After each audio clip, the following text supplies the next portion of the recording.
Hi, my name is Lorraine Watry and welcome to my studio. I am a watercolor artist and I've worked with watercolor for 26 years now, and I thought I would start a new series of videos where I go over different tips, tricks, and techniques for working with watercolor. And hopefully these short videos will help you in your journey, and if you have a question or a technique that you would like to see, please comment below and I will try to accommodate that in a future video. Hi again. Today's video is going to be talking about how to paint glass. Alright, it's pretty well dry. There's, yeah, I think it's pretty good. What I mentioned about the online classes that I'm teaching, normally my setup will have my painting in a main image, and then I have a view of my palette off to one edge and a view of myself, and these are Zoom classes. So the one that I mentioned, painting glass in watercolor, the information is available on my website, and that's LorraineWatryStudio.com, and that link should be below this video, so you can go look at the class information there. And it is a 3-day workshop going across 3 weeks, 2 hours each for the class. All right. And I have a limit of 16 students, and it's close to half full right now. Okay, so the darks that are over in this section, I'm going to increase their value just a little bit, and then I'll probably have to come back with a little bit of color, or water to soften a few edges here and there while that's still a little wet. And then I'm going to go up in this section. I need more of the ultramarine deep and just a touch of that earlier burnt umber and ultra deep that I had there, because this is a little more muted over here, but it's not as dark. It's not as black looking, but it is a muted blue-black mix. I'll put that on.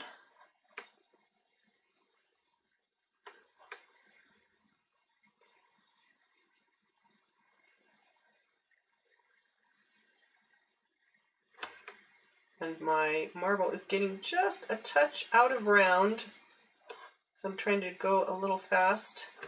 So that edge right there is actually better just to leave it dry, and then I can come back later and lift a little bit of that color back off.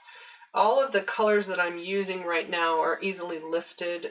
They're not staining colors, so I can adjust that. Now in the center right here, this area is the first pass of color that I had put there, and I used cobalt and a little bit of the burnt rose, or the quinacridone rose.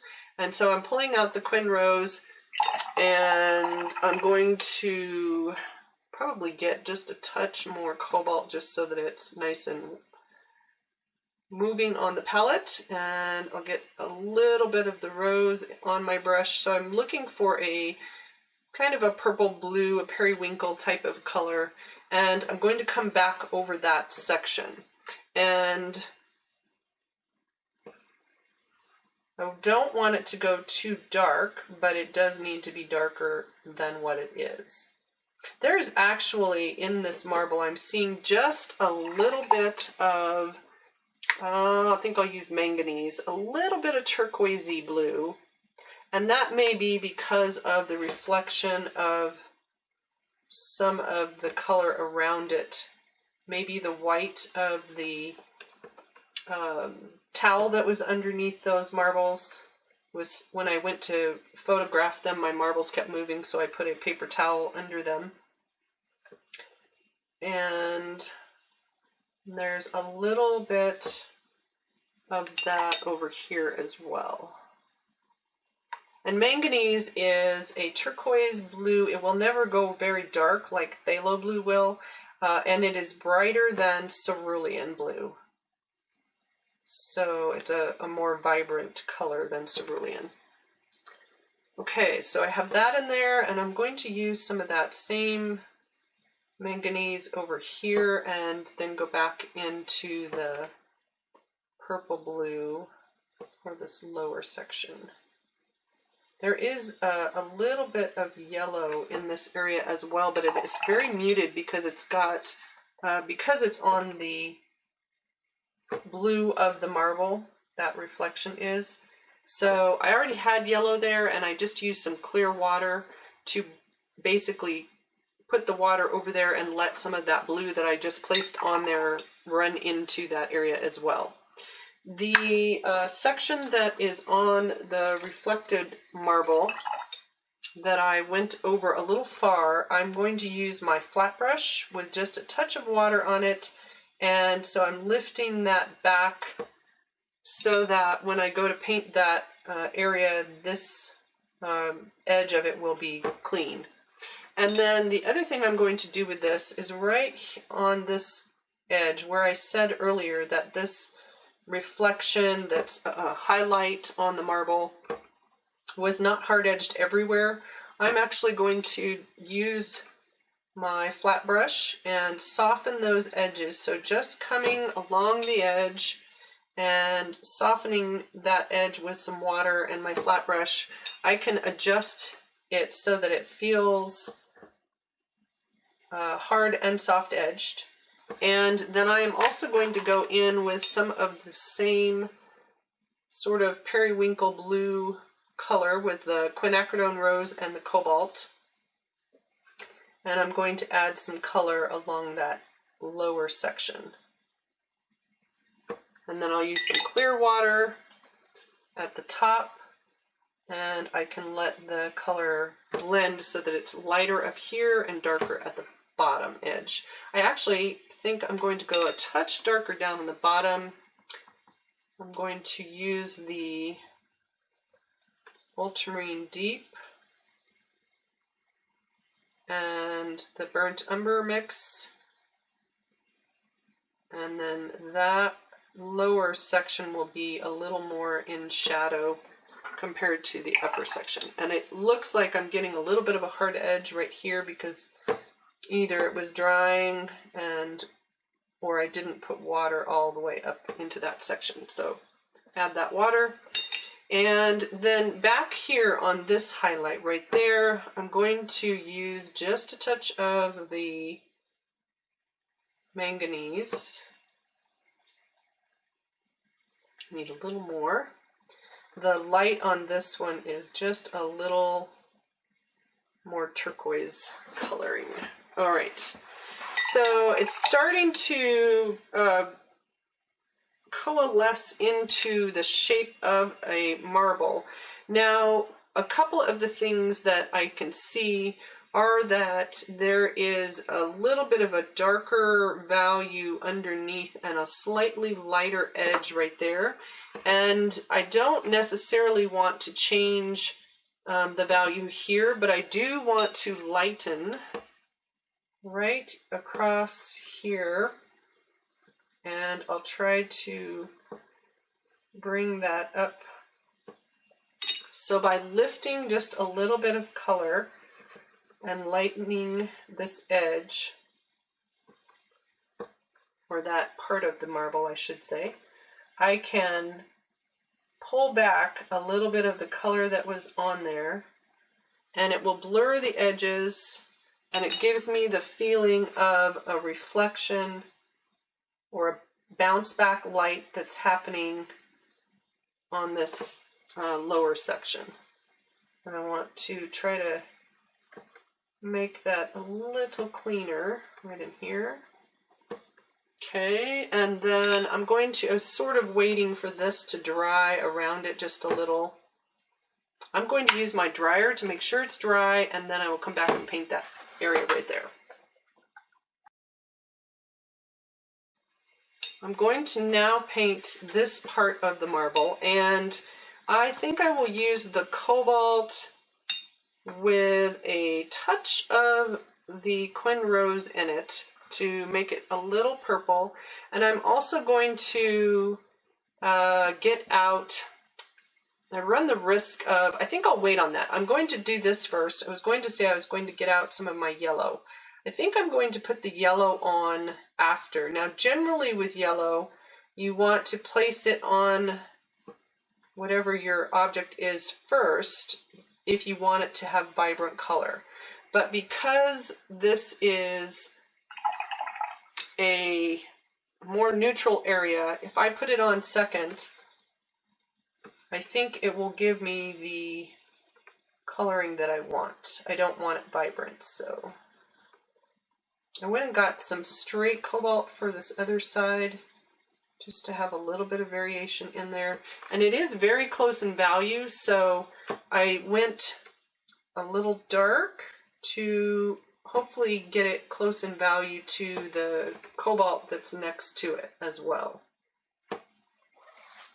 I don't want it to stand out too much over there.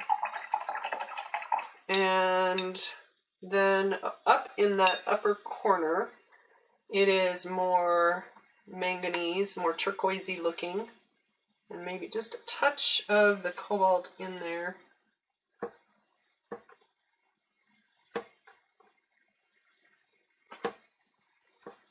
And that would be probably a reflection of the cloth that's down here, or there's a lighter section in this marble right here, and so that might be what I'm seeing right there.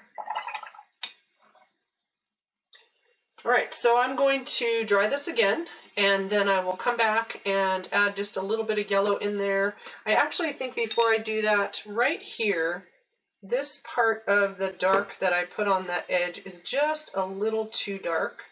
And so I'm going to lift it back just a little so I can affect the value of that area.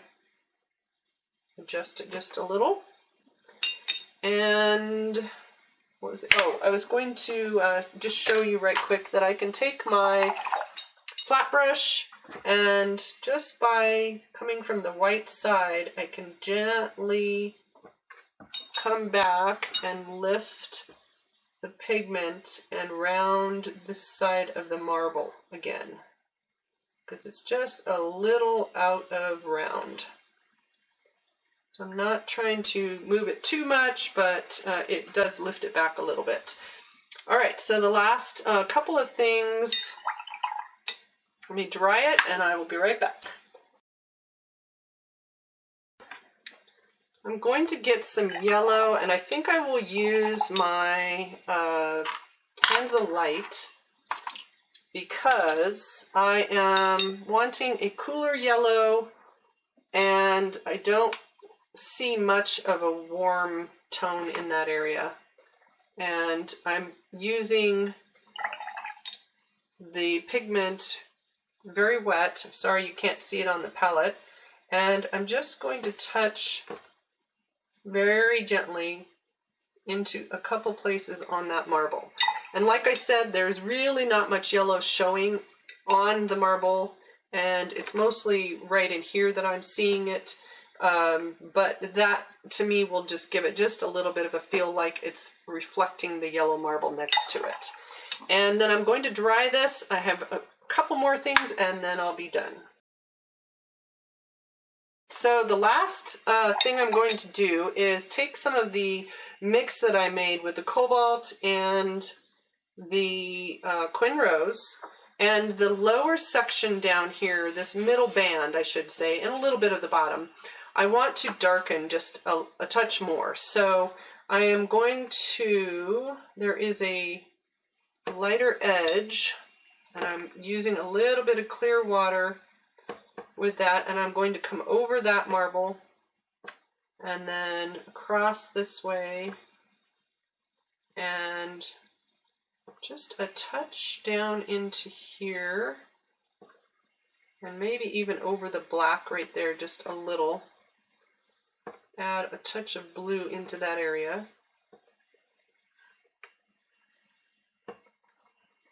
And sometimes those passages of or later layers of a tone that you put over a painting can help unify, especially when you're doing glass or marble or something like that. that little bit of tone that I just placed over that object all of a sudden makes everything connect, and it feels like it's one object rather than bands of, it's not unified, I guess, is what I'm trying to get at. So let me dry this, I'll remove the mask, and then I will show you how I adjust a few of those edges, and I'll be done.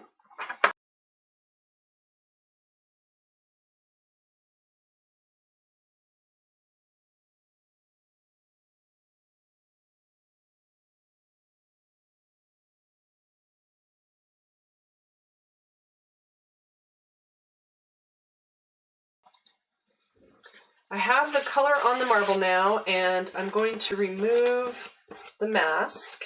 And this edge won't show up a whole lot because I don't have the shadows around that area. I might put some of that shadow in just so that that edge shows up a little more. But I'm going to remove all of the mask. Now sometimes, depending on what I'm doing, I might remove mask in an area, and then I might, but I may not remove everything. And for this, I've gotten the color on where I want it pretty much everywhere, and I'm happy with the values, but sometimes I will go back and adjust things even after I've removed the mask, and so then it's just a matter of painting around it. So this middle section right here, I actually am going to switch to my flat brush, a little bit of water, and I am just gently going to soften a few edges on there. I don't necessarily need to do all of them, but by softening the edges just a little bit, that will make it feel like that previously masked area is a part of the marble, and that it is got a very hot or bright reflection on it. So I'm just trying to do the same for this one. Adjust it a little bit, and then I'm going to clean up, come in with the smaller brush. I'm going to clean up the edge along, oops, a little bit of color on there still from earlier. I'm going to come in right along here and clean up this edge so that it's straighter. And then I'm going to fade it by using some clear water. I can fade that into the shape next to it. Okay, and like I said, because I don't have the shadow value over here, you won't be able to see that edge very clearly. Before I finish these edges, I'm going to put in the shadow area underneath that marble, and I'll go ahead and use the burnt umber again with ultramarine deep, and I'm making a gray, so I need a little more of the burnt umber in the mix. And then as I come toward the middle area, so I'm going to start at the upper edge, which is right about in here. I'm going to leave that middle white for now, and then I will come back before this is dry and kind of make the edge clean. I will come back and put some color in there. So this edge right down here,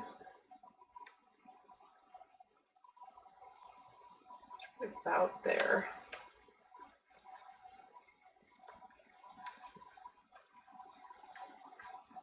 And I'm making this hard edged because I am not going to put in all of the ridges and value changes that are on the photo because it was sitting on the paper towel. So I'm just thinking of it sitting on a white surface.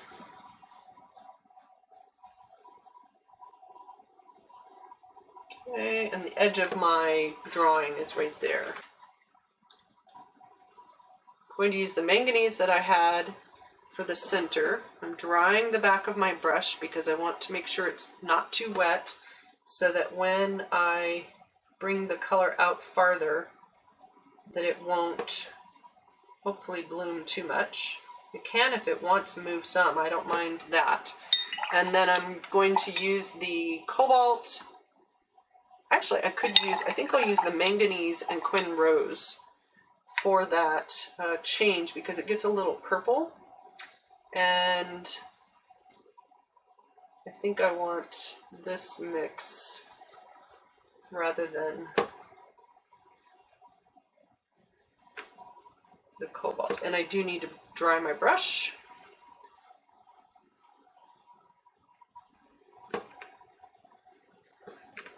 And my gray may have been drying too much, so I may have to go back over it again, unfortunately. All right. So it was drying. So what I'm going to do is I need to make sure that I move quickly here. And I'm going to come back around as quickly as I can to that shape. And as long as I go over the whole gray area, the middle of this was wet enough still that if I go back over the whole gray area, I can keep it from having a weird edge because I have re-wet everything. And I feel like I want to take off just a tiny touch of color right in the center of that blue so that it's a little more highlighted. And I don't think the purple is quite as strong as I want it, so I'm going to dip into my Carbazole Violet, which is a very vibrant purple mix, and I'll use that on there instead.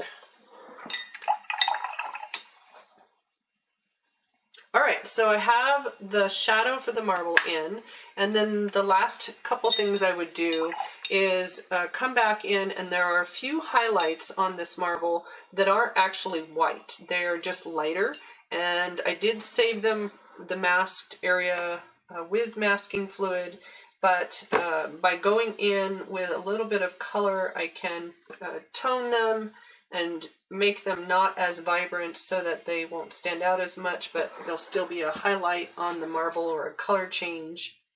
And you can change what you're using every now and then if you do see a difference. So that one felt a little more turquoisey right there.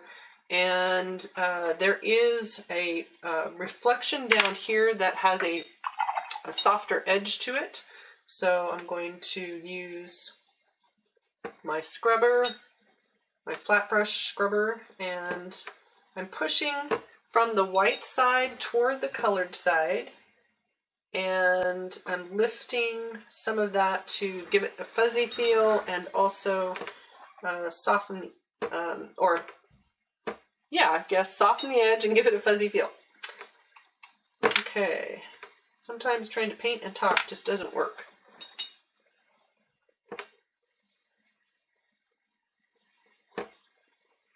Okay, and then there are a couple shapes down here that I need to adjust, and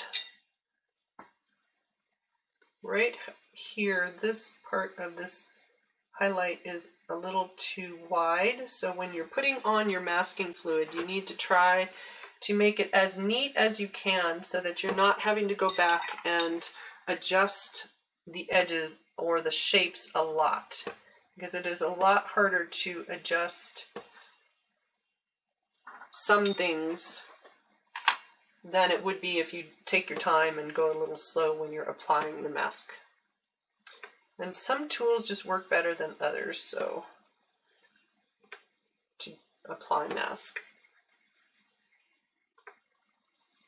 And I do have some videos that talk about masking fluid and the tools I use, so you can search for those under my channel, and if you just type in masking fluid, you will be able to find them. All right, so I am happy with that, and I have the majority of the marble in, and for this I'm going to just come over right quick and adjust this edge right here. So where it, actually I think what I will do, because I don't have the gray shadow in yet, but there is just a little bit, teeny tiny bit of like a turquoisey blue right along this edge. I will go ahead and use that and then fade it as I'm coming toward the center of the line on this side. Okay, so I now have in all of the shapes and value changes, color changes for this marble, and I'm happy with it. I use hard and soft edges, I use masking fluid and layering, and so glass is about finding the shapes within the main object, whatever it is, whether it's a glass or a marble or a piece of crystal, and then slowly painting in the values and color changes and looking for hard and soft edges. So I hope this was interesting, and I hope it explained how to paint glass, and I hope you give it a try with a marble or a piece of glass. And if you have a video suggestion for a tip, trick, or technique that you would like to see with watercolor, please comment below. And if you're interested in taking an online class with me, I will have the one coming up in November and possibly some other classes. So if you sign up for my newsletter on my website, then you will receive notification when I add classes to my list. And I hope you have a good day. See you next time. Bye.